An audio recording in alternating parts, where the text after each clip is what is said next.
عمر فاروق نے وہاں اس مجمع کو خطاب کر کر کچھ بولنا چاہا، لیکن ابو بکر صدیق نے روک دیا اور خود کھڑے ہو کر نہایت وقار سنجیدگی کے ساتھ تقریر فرمائی۔ انہوں نے فرمایا، اول مہاجرین امرا ہوں گے اور انصار وزراء۔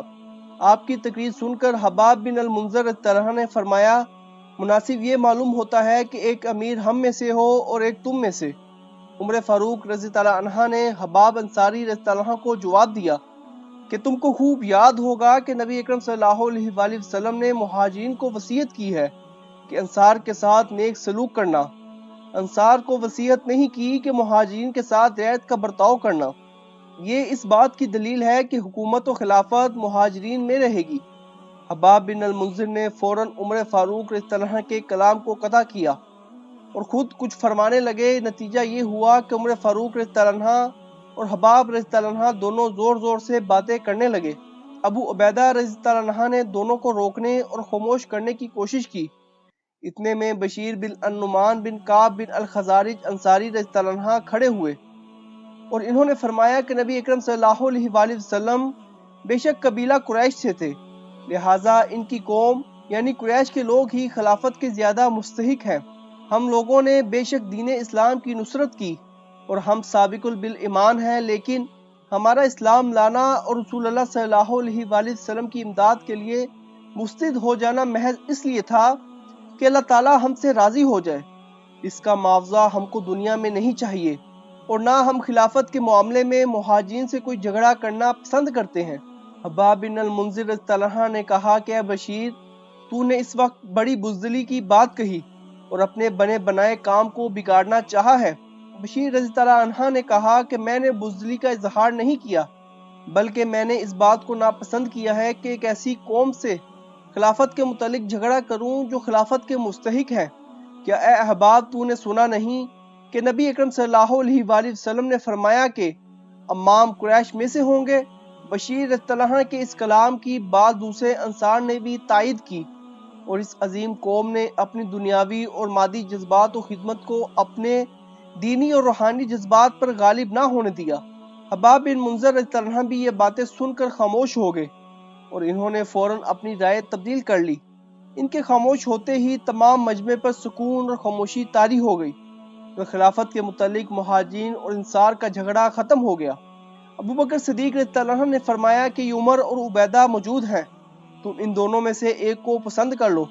ابو عبیدہ رضی اللہ عنہ اور عمر رضی اللہ عنہ نے کہا کہ نہیں، ابو بکر صدیق مہاجرین میں سب سے افضل ہیں، یہ غار میں رسول اللہ صلی اللہ علیہ وآلہ وسلم کے رفیق تھے۔ نماز کی امامت کرانے میں رسول اللہ صلی اللہ علیہ وآلہ وسلم نے ان کو اپنا قائم مقام بنایا، حالانکہ نماز امور الدین میں سے سب سے افضل شے ہے۔ بس عمر فاروق رضی اللہ عنہ نے ابو بکر صدیق کے ہاتھ پر بیعت کی۔ ان کے بعد ابو عبیدہ اور بشیر بن سعد انصاری رضی اللہ عنہ نے بیعت کی۔ پھر تو یہ کیفیت پیدا ہو گئی کہ چاروں طرف سے لوگ بیعت کے لیے ٹوٹ پڑے۔ یہ خبر باہر پہنچی اور لوگ سنتے ہی دوڑ پڑے۔ غرض تمام مہاجرین اور انصار نے ابو بکر صدیق رضی اللہ عنہ کے ہاتھ پر بلا اختلاف متفقہ طور پر بیعت کر لی۔ انصار میں صرف سعد بن عبیدہ رضی اللہ عنہ نے اور مہاجرین میں سے ان لوگوں نے جو تہذیب و تکفین کے کام میں مصروف تھے اس وقت ثقیفہ بنی سعد میں بیعت نہیں کی۔ سعد رضی اللہ عنہ نے تھوڑی دیر بعد اسی روز ابو بکر صدیق رضی اللہ عنہ کے ہاتھ پر بیعت کر لی۔ علی رضی اللہ عنہ اور زبیر اور طلحہ رضی اللہ عنہ نے مہاجرین میں سے 40 روز تک محض اس شکایت کی بنا پر بیعت نہیں کی کہ ثقیفہ بنی سعد کی بیعت میں ہم کو کیوں شریک مشورہ نہیں کیا گیا۔ علی رضی اللہ عنہ ایک دن ابو بکر صدیق رضی اللہ عنہ کے پاس آئے اور کہا کہ میں آپ کی فضیلت اور استحقاق و خلافت کا منکر نہیں، لیکن شکایت یہ ہے کہ ہم رسول اللہ صلی اللہ علیہ وآلہ وسلم کے قریبی رشتہ دار ہیں۔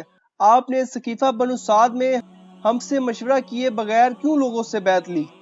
آپ اگر ہم کو بھی وہاں بلوا لیتے تو ہم بھی سب سے پہلے آپ کے ہاتھ پر بیعت کرتے۔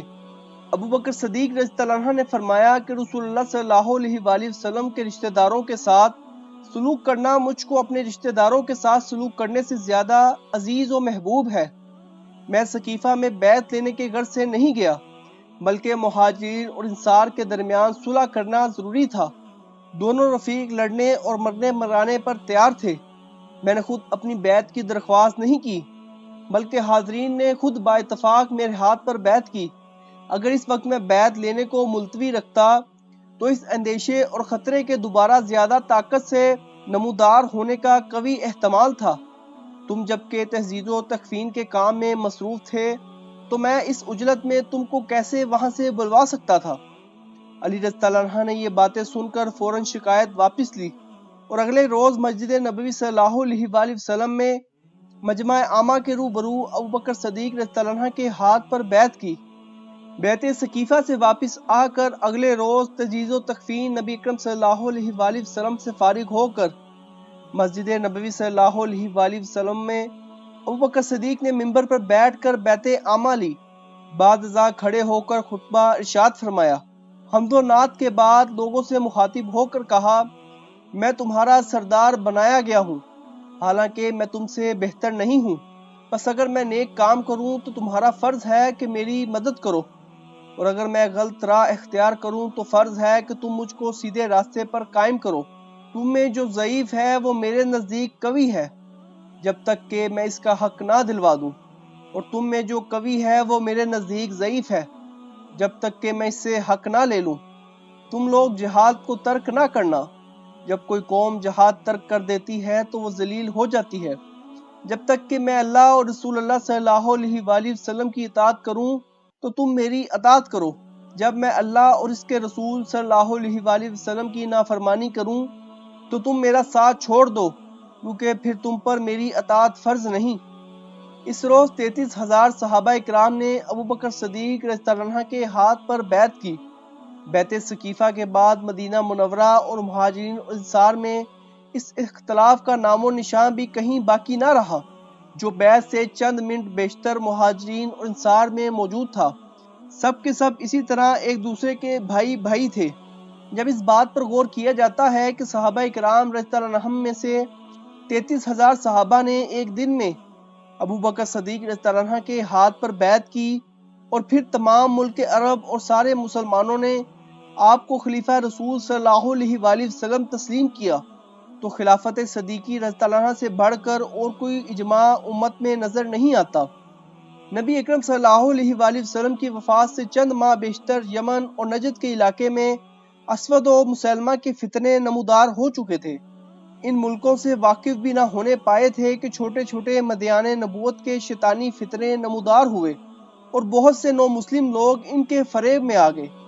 نجد کی طرف تو وہی کیفیت برپا تھی، لیکن وفات نبوی صلی اللہ علیہ وآلہ وسلم سے بیشتر اسود اسنی کا کام تمام ہو چکا تھا، مگر یمن کی طرف ابھی زہریلے اثر اور سامان فتن کا بکلی استحصال نہیں ہوا تھا۔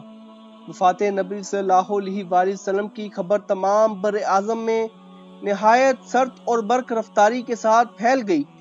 سوائے مدینے، مکے اور طائف، 3 مقاموں کے باقی تمام بر اعظم عرب میں فتنہ ارتداد کے شعلے پوری قوت اور اشتداد کے ساتھ بھڑک اٹھے۔ ساتھ ہی یہ خبریں بھی پہنچی کہ مدینہ منورہ پر ہر طرف سے حملوں کی تیاریاں ہو رہی ہیں۔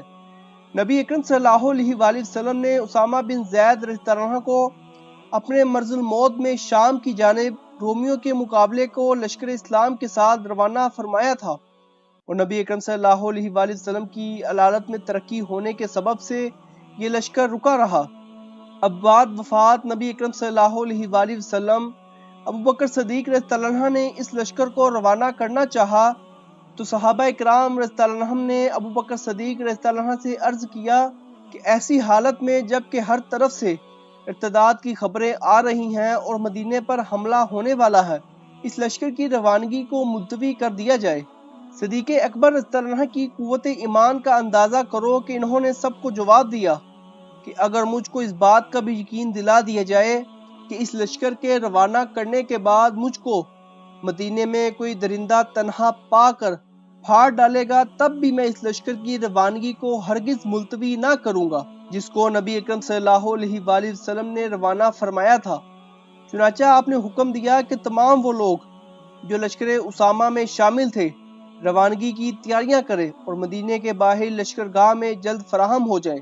اس حکم کی تعمیل میں صحابہ اکرام رضی اللہ عنہ اسامہ رضی اللہ عنہ کے جھنڈے کے نیچے جمع ہو گئے۔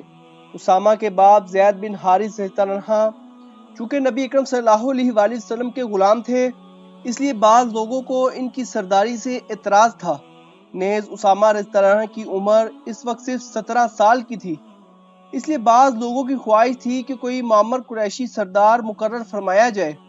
جب تمام لشکر باہر جمع ہو گیا تو اسامہ رضی اللہ عنہ نے عمر فاروق رضی اللہ عنہ کو صدیق اکبر رضی اللہ عنہ کی خدمت میں یہ پیغام دے کر روانہ کیا کہ بڑے بڑے آدمی سب میرے ساتھ ہیں، آپ ان کو واپس بلوائیں اور اپنے پاس رکھیں، کیونکہ مجھ کو اندیشہ ہے کہ مشرکین حملہ کر کر آپ کو اور مسلمانوں کو اذیت پہنچائیں گے۔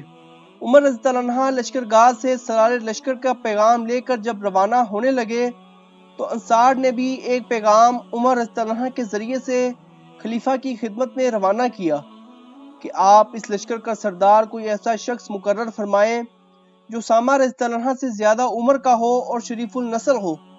عمر رضی اللہ عنہ نے آ کر اول اسامہ رضی اللہ عنہ کا پیغام عرض کیا تو صدیق اکبر رضی اللہ عنہ نے فرمایا کہ لشکر کے روانہ کرنے سے اگر تمام بستی خالی ہو جائے اور میں تنہا رہ جاؤں اور درندے مجھ کو اٹھا کر لے جائیں تب بھی اس لشکر کی روانگی ملتوی نہیں ہو سکتی۔